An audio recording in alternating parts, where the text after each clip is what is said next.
తదుపరి సింహరాశి.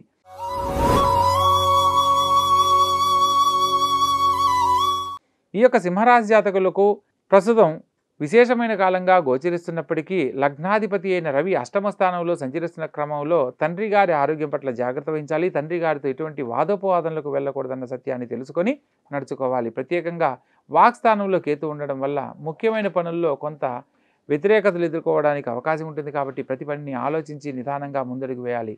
సప్తమ స్థానంలో శుక్రుడు, శని మరియు కుజగ్రహ సంచారం చేత జీవిత భాగస్వామితో ఎటువంటి వాదోపవాదనలకు వెళ్ళకూడదన్న సత్యాన్ని తెలుసుకొని నడుచుకోవాలి. ప్రత్యేకంగా అష్టమ స్థానంలో రవిరాహు బుధుల సంచార ఫలితంగా ఆరోగ్య విషయంలో శిరోవేదనకు సంబంధించి కానీ, లేదా ఉదర సంబంధమైన సమస్యలు కానీ, లేదా వెన్నుపూసకు సంబంధించిన సమస్యలతో ఇబ్బంది పడడానికి కారణమవుతుంది. కాబట్టి ఆరోగ్య విషయంలో ఇక్కడ జాగ్రత్తలు పాటించండి.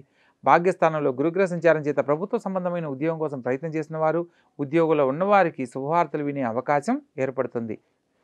అదేవిధంగా లాభస్థానంలో చంద్రగ్రహ సంచారం జరుగుతున్న క్రమంలో తల్లిగారి సలహా మేరకు ఈ వారం చేసే ప్రతి పని కూడా శుభ ఫలితాలను అందిస్తుందన్న సత్యాన్ని తెలుసుకోవచ్చు. కాబట్టి చక్కగా ఈ వారం ఈ యొక్క సింహరాశి జాతకులకు అష్టమ స్థానంలో సంచరిస్తున్న రవి, రాహు, బుధుల సంచారానికి సంబంధించి ప్రత్యేకంగా దుర్గాదేవి ఆలయ సందర్శనము, అదేవిధంగా సూర్య నమస్కారాలు తప్పనిసరిగా ఆచరించాలనేది తెలుసుకోవాలి.